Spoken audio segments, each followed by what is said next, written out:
Good morning. It is a soggy Saturday. The difference is we have literally gone from 23 degrees last weekend to about 70 degrees this weekend. So there is huge swing, but the rain came with it. So the ground is wet and everything else. The good news is that our customer, rain or shine, we don't care.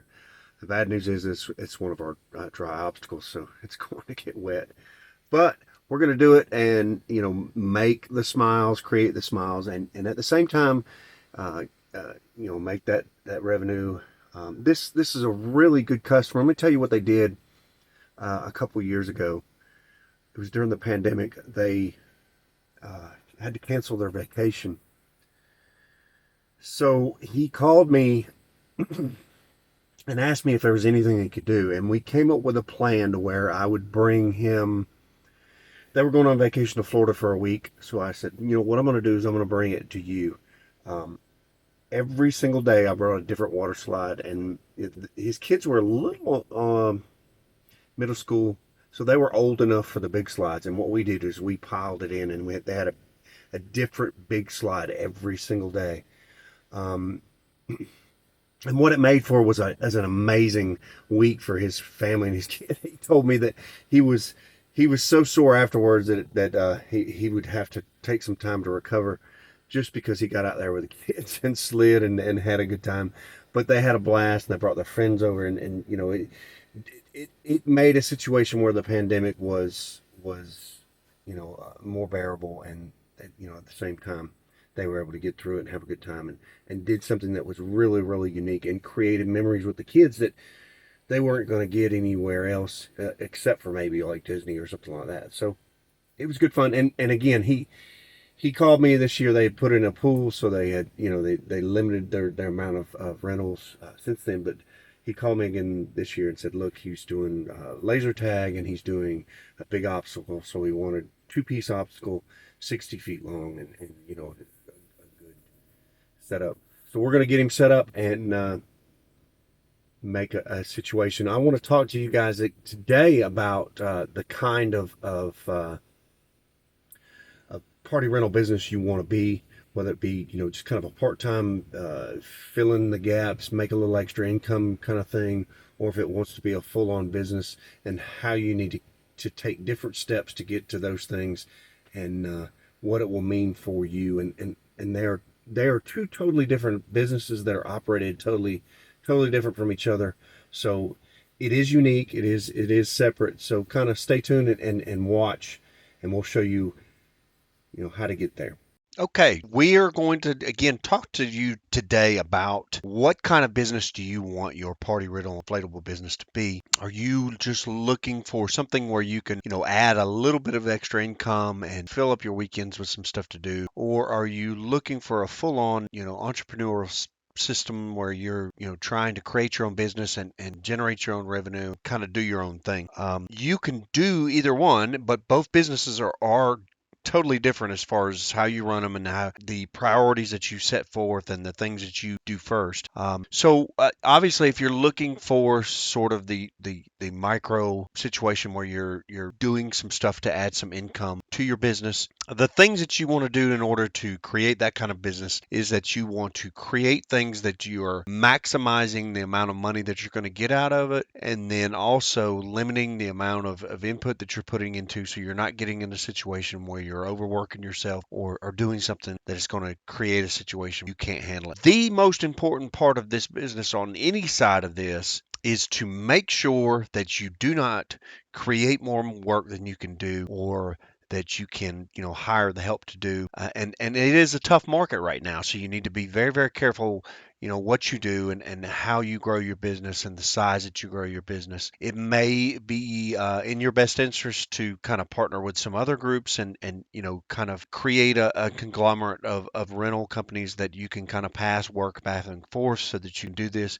You need to make sure that you trust the people that are in your group and you're doing this kind of thing, because the last thing you can do or you want to do is create a situation where you're generating work for someone who's doing a poor job, and that's going to reflect poorly on you. But back to the original point, if you're creating this small amount of of work for this amount of income that's just going to supplement the income that you have. You need to make sure that you're doing it in such a way that you're not, creating more work that you can do or more business you need to do. So, you're going to invest probably heavily on the front end and get the units that you need and all the equipment and everything that you need, your storage, your truck, your everything. And literally that's where you're going to stay. And then what you're going to do is you're going to draw off of that and create this income. So you'll put X amount of dollars in and literally just kind of create a situation where you're getting paid. A paycheck is coming back. The only expenses that you'll have will be ongoing expenses, gas, whatever maintenance on your vehicle,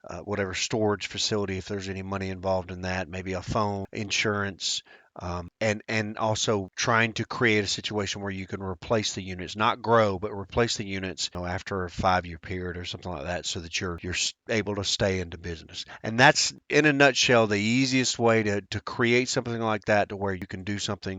Ideally, no matter how big you're going to get, a two-man crew, and I say two-person crews.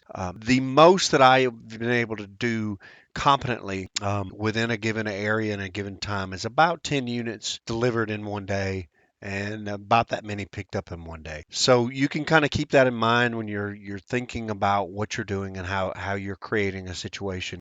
You can only do so much before you're starting to hire people and stuff like that. And it's usually about 10. And the reason it's 10 is not because it takes, that much time to set up or tear down, especially on the smaller units, but it does when you're talking about driving in between the two and all the time that's spent in between.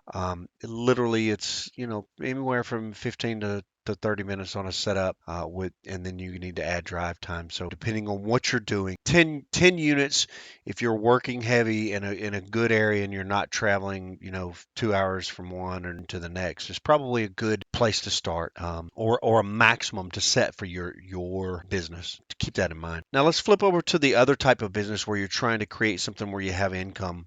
And this is what you want to do. You want to do the bouncy businesses. It's going to be your full kind income.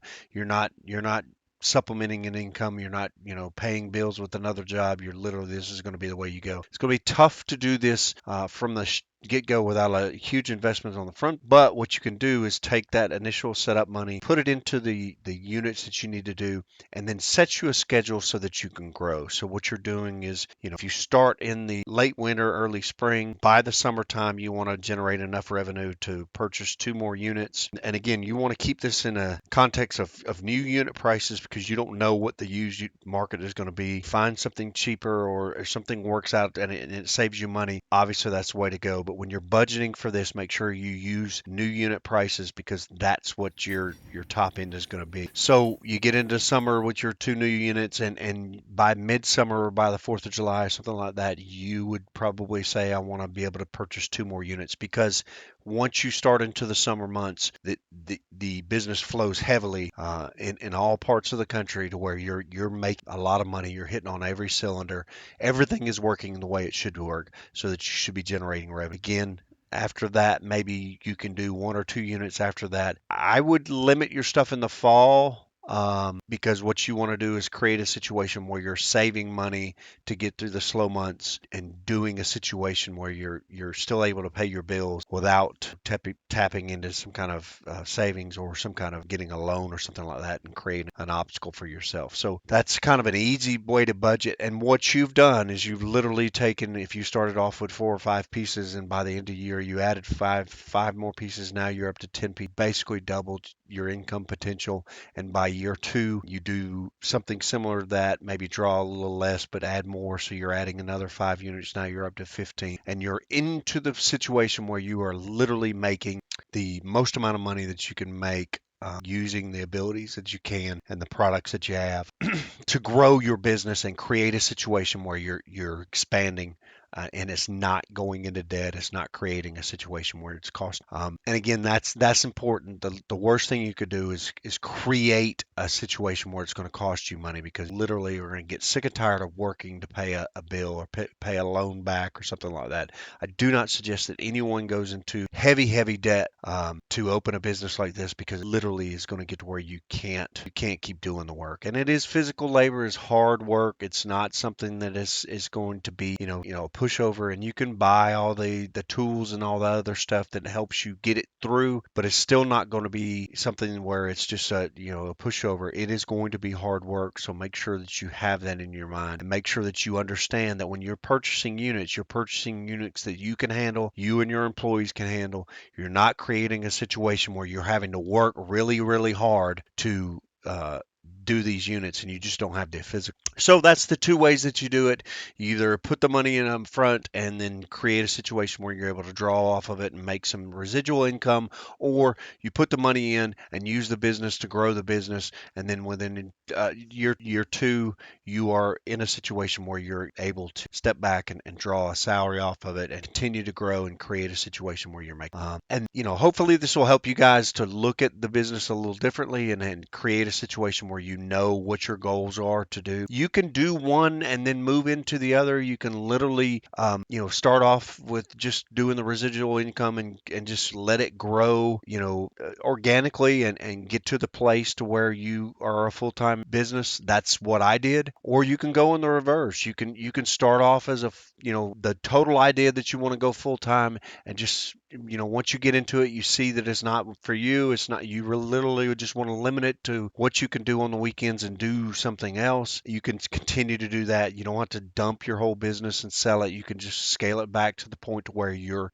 have that residual income, and you're creating a situation. Either way, it works good for you, because what you're doing is you're creating freedom for yourself, because those are the kind of things that you will have within your power. Once you have the income coming in, is you'll be able to do things, and it changes the situation and outlook. And this kind of stuff works for any business out there. It literally is not just limited to the jumpy business. Anything that you want to, again, the tools are different and everything, but the small business model is all the same. I do want to caution you guys, you need to make sure that you do things on the up and up. You're paying your taxes, you're doing, you're getting your permits and licensing and everything that's required of you, or your inspections. Do all that stuff, because the last thing that you want to do is create a situation where you're not going to be able to work business, or something falls into your lap unexpectedly, where like an inspection or a state audit or something like that, so that you're in a situation everything is working great, and then all of a sudden, bam, this kind of comes out of left field. You don't want that. So do it right from the beginning. You don't have to worry. As always, that's kind of the best model. Again, keep at it. If you have any questions or advice, again, I'm going to try to be putting together a program where you guys can kind of follow step by step, and go the me making it. I don't believe that in the competition, this country, in the jumpy business, I don't believe that there's a situation where we're working against each other, that we're having to fight, or this is some kind of situation where you're taking something from me, or I'm taking something from you. There's enough customers out there that I don't believe that there's the ability to manufacture enough inflatables to cover all the customers that we have. The problem that we see is a lot of people are not reminding the customers that they need us, and that we are the option that they need to go. So just need to make sure that you kind of keep that in mind, and work with your other inflatable companies, and make sure that they're in a situation where they're expanding, and work. You help them, they'll help you. Everything will be good. You don't have to fight with people or anything like that. It's not a situation like that. It's something where we can all grow and expand together. But your growth in your business is 100% wholly reliant on you, and what you're doing, and how you're creating a situation for your business to expand. So keep that in mind, and keep watching these videos. Give us the likes and the thumbs up and everything. I'm going to let you guys finish this one up, and this is us setting up a thing. They had a wonderful time. I met with the customer's son, and he was absolutely ecstatic. Everybody was happy. So we're happy, they're happy. You guys have a good day. Like and subscribe. We'll see you on the next go around.